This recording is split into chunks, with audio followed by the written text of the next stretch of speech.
Bom dia, meu nome é Samira. Bom dia, meu nome é Júlia. Nós somos alunas do terceiro período de Direito da Universidade Estadual do Oeste do Paraná, a UniOeste. Hoje nós estamos aqui para entrevistar a doutora Alessandra Kuhn. Ela é advogada, membro do NEDIGE. Bom dia, doutora, tudo bem? Bom dia, tudo bem? Então, conte-nos um pouco sobre a sua trajetória no direito. Eu sou formada em Direito pela UniOeste, que é a Universidade Estadual do Oeste do Paraná. Eu sou pós-graduada em Direito Civil e Processual Civil e também estou fazendo uma especialização em Direito Contratual e Responsabilidade Civil. Você trabalha aqui no NEDIGE, certo? Como ele funciona e qual a função dele para a sociedade, aqui para a comunidade local? Isso. O NIDIGE, ele é o Núcleo de Estudos e Defesa de Direitos da Infância e da Juventude. Ele é um projeto estratégico em parceria da UniOeste com a Secretaria de Ciência, Tecnologia e Ensino Superior do Governo do Estado do Paraná. O núcleo ele oferece atendimento jurídico e pedagógico gratuito a famílias hipossuficientes e visa consolidar uma estratégia de atendimento, defesa e proteção dos direitos da criança e do adolescente, que se encontram em alguma situação de risco social ou tenham seus direitos violados ou ameaçados de violação, assim como aqueles que se atribua à prática de atos infracionais aqui na nossa comarca de Francisco Beltrão.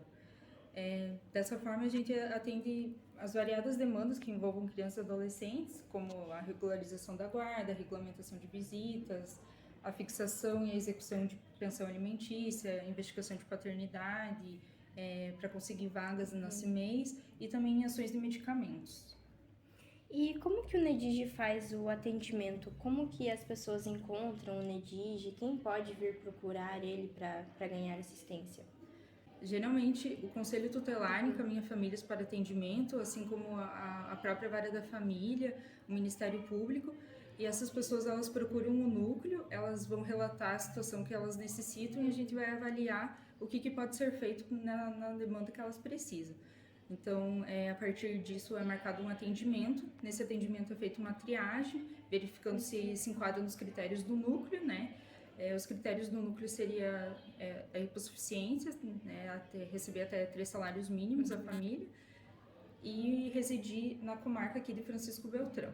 Bom, hoje na nossa entrevista a gente gostaria de tratar sobre um assunto bem importante para a sociedade, que é o tema acesso a medicamentos de alto custo, em especial para pessoas com autismo. O que você poderia nos falar sobre esse tema? O acesso a medicamentos de alto custo, especialmente nesse contexto das pessoas com autismo, é um desafio que envolve questões tanto de saúde quanto políticas, sociais e econômicas. O autismo ele é um transtorno de desenvolvimento que afeta a comunicação, o comportamento e a interação social. E muitas vezes ela requer diversas intervenções terapêuticas específicas, inclusive de medicamentos. Então, alguns pontos que a gente verifica assim, né, nessas famílias que têm pessoas com autismo, seria a maioria delas tem uma dificuldade financeira, pois muitos medicamentos utilizados são de alto custo e acabam sobrecarregando financeiramente essas famílias que já têm que custear outros tratamentos. A gente verifica também que há muita variação na eficácia desses medicamentos, para uma pessoa pode funcionar, para outra não. A gente verifica também muitas barreiras burocráticas, justamente para conseguir através do SUS ou por meio judicial.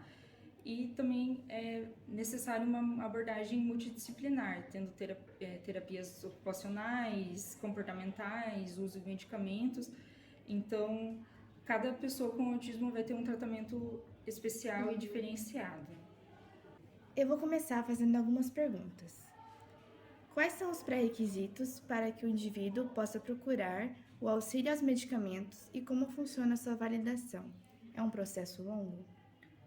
Para acessar os medicamentos de alto custo aqui no Brasil, os pacientes eles necessitam seguir um processo que inclui, primeiramente, o diagnóstico por um médico especializado, posteriormente, a prescrição médica, e, em alguns casos, a solicitação e aprovação por meio de processo administrativo junto às secretarias municipais e estaduais de saúde.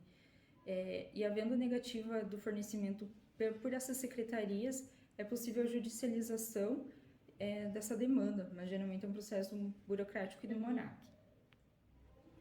E o Estado, ele tem o dever de prover medicamentos de alto custo? A nossa Constituição Federal, ela prevê que é um direito de todos os cidadãos, né, ter acesso à saúde, e o Estado deve garantir o acesso igualitário aos serviços de saúde, incluindo a oferta de medicamentos por meio do SUS, que é baseado nos princípios da universalidade, integralidade e equidade. Entretanto, a gente verifica que na prática são recursos limitados, né, para o fornecimento desses fármacos de alto custo, e em contrapartida há uma demanda muito alta por esses medicamentos. Então, isso ocasiona a falta da disponibilidade imediata de certos fármacos ou um processo muito burocrático para a aquisição desses medicamentos. E quais são os passos e procedimentos envolvidos em uma ação judicial contra a negativa de um pedido de medicamento e os possíveis desdobramentos legais para esse processo? Para ingressar com a ação judicial para requerer esses medicamentos de alto custo, o Supremo Tribunal de Justiça ele fixou alguns requisitos que devem ser cumpridos de forma cumulativamente, ou seja, os 3 requisitos têm que ser cumpridos. O primeiro deles é a comprovação por meio de um laudo médico, de um médico que já assiste, já acompanha o paciente, da imprescindibilidade ou necessidade desse medicamento, e assim como a comprovação de que o medicamento fornecido pelo SUS ele é ineficaz no tratamento do transtorno. Também é preciso comprovar a incapacidade financeira da família de arcar com os custos do tratamento, e esse medicamento ele precisa ter registro na Anvisa.